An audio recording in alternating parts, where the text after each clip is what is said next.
Bom dia, meus amados irmãos. A graça e a paz do Senhor Jesus, louvado seja sempre o nome do Senhor. O autor aos Hebreus, ele nos diz que, de fato, sem fé, é impossível agradar a Deus, porquanto é necessário que aquele que se aproxima de Deus creia que ele existe e que se torna galardoador dos que o buscam. E é com esse mesmo propósito de mostrar a necessidade da fé que o apóstolo Paulo vai falar da morte e ressurreição de Cristo, para que tenhamos a plena convicção de que é por meio da fé que a obra de Cristo se aplica às nossas vidas. Nós estamos vendo como, no capítulo 4 de Romanos, o apóstolo Paulo vai trazer a história de Abraão à tona para que possa ficar evidente que não só ele é pai dos judeus, pensando aqui como nação, mas também pai da fé, porque tanto aqueles que eram circuncidados quanto os que não eram circuncidados, eles são abençoados pelo mesmo filho da promessa, pela ligação que eles vão ter através da fé. E então, no capítulo 4, dando sequência ao que nós já vimos nos dias anteriores, versículo 18 ele diz: Abraão, esperando contra a esperança, creu para vir a ser pai de muitas nações. Quando ele diz esperando contra a esperança, porque o tempo estava passando e parece que a situação ficava pior. Na verdade, até ficava, porque uma vez que Deus chamou Abraão com 75 anos, já era velho, sua esposa 65, Sara, e passaram-se o ano. Os anos foram se ficando mais longínquo, mais tarde, né? Ele começou a ficar mais velho e o corpo já não tinha vigor antes, menos ainda depois. Então ele estava permanecendo firme na esperança por causa da promessa de Deus, mas as coisas não estavam colaborando. E mesmo assim ele continuou. Isso é fundamental porque ele está mostrando que Abraão criou de fato, criou de verdade. Nós temos o momento na história de Abraão em que Sara, vendo que não se cumpria a promessa, terminou caindo na tentação de colocar diante de Abraão a sua escrava, para que gerasse filhos a partir dela.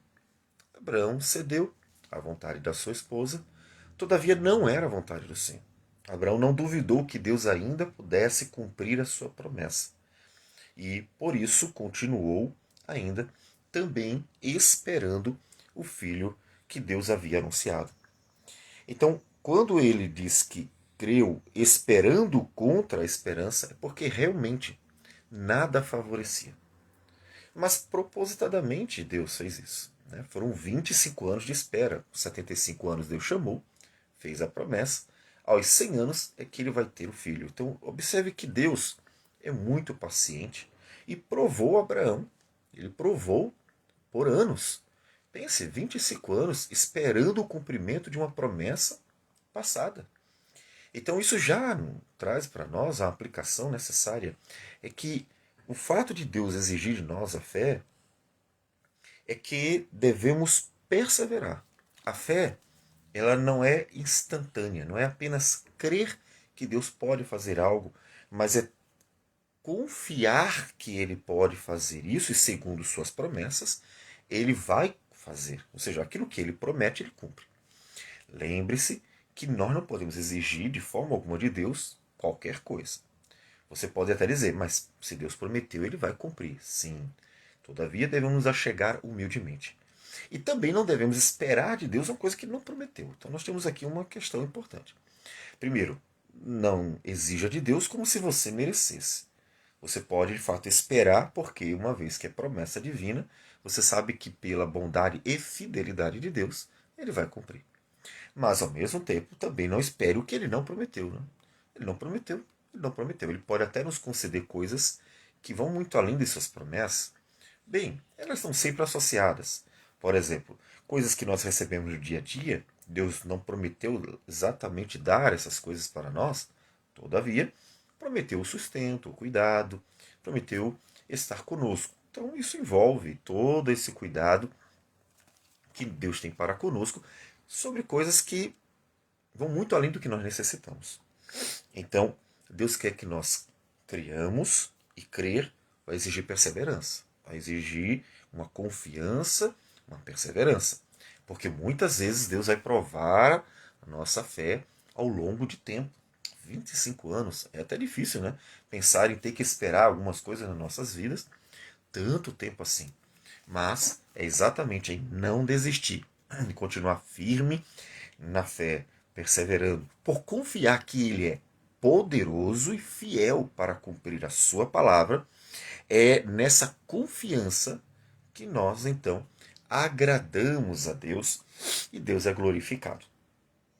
Então, ele diz que a promessa era para vir a ser pai de muitas nações, segundo lhe fora dito, assim será a tua descendência. Propossadamente, o apóstolo Paulo fala muitas nações para mostrar a questão do alcance da redenção em Cristo Jesus de judeus e gentios. É de propósito. Quando ele quer abordar apenas a questão de Cristo, como acontece em Gálatas, ele mostra que a descendência é Cristo, que de fato é. Ele é que é o filho da promessa. Mas aqui, Paulo está tratando com uma questão que nós já mencionamos várias vezes importante. Primeiro, um possível antissemitismo que aconteceria no seio da igreja, porque os judeus já não eram desejados, já estavam sendo meio que aborrecidos para Roma, e ele está escrevendo exatamente para uma igreja em Roma. Foram até expulsos, né, de Roma, os judeus, criavam muito problema e estavam perseguindo o apóstolo Paulo. Então, eles criaram mais antipatia ainda, né? Mas só que o antissemitismo é um problema, porque a igreja não pode odiar os judeus nem desprezar aquilo que Deus fez por meio deles, né? Porque a escritura foi dada aos judeus. Então, desprezá-los ou criar um antissemitismo na igreja é trazer um problema seríssimo, porque os gentios terminariam desprezando toda a escritura do Antigo Testamento. Lembre-se que isso aconteceu historicamente, né? Quando no segundo século Macião não quis saber de nada que estivesse relacionado aos judeus. Trouxe um problema sério para o seu grupo. Então, Paulo está evitando um antissemitismo, ou seja, uma ruptura entre os judeus e gentios, e que os gentios, né, olhassem para os judeus com aborrecimento. Mas também ele está mostrando para os judeus que os gentios foram recebidos. Porque lembre-se que vários judeus, os judaizantes principalmente, eles estavam, né, disseminando suas ideias, que tinham relação com a lei, né? Ou seja, eles deveriam crer em Jesus, mas tem que praticar a lei também. E isso estava perturbando a igreja. E ele precisa mostrar também para os judeus que a salvação é pela fé, independente das obras da lei, porque ninguém será justificado por obras da lei, sendo uma vez que todo mundo é pecador. Então ele está unindo os dois. Né? Ele está unindo como ele faz também na carta aos Efésios. No capítulo 2, do versículo 11 ao 22, ele faz isso. Ele diz, reconciliar-se ambos em um só corpo com Deus por intermédio da cruz, destruindo por ela a inimizade. Porque por ele, ambos, ele está se referindo a judeus e gentios, né? Temos acesso ao Pai em um espírito. E chama esses ambos de família de Deus. Os gentios que não eram parte do povo de Deus, agora são. E ele chama isso de família de Deus. Então ele propositadamente está unindo, ou seja, não só os judeus são abençoados pela fé de Abraão, mas judeus e gentios. Então a ligação de Abraão é com aqueles que são da fé, não apenas os da etnia. Né? E ele diz que, outra vez, continuando a falar da fé de Abraão, diz que, e sem enfraquecer na fé, embora levasse em conta o seu próprio corpo amortecido, sendo já de 100 anos e a idade avançada de Sara. Veja, ele não desistiu. Abraão viu realmente o problema. Abraão viu, olha, eu já sou velho, 100 anos. Minha esposa, 90 anos. Não havia mais, a Sara mesmo, conforme a narrativa, diz que já passou o costume das mulheres, ou seja, em outras palavras, Era impossível para ela engravidar.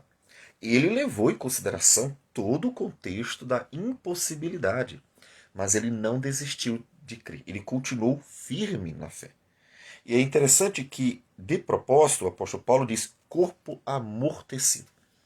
Por que corpo amortecido? Porque ele quer mostrar que isto é uma figura da ressurreição de Cristo.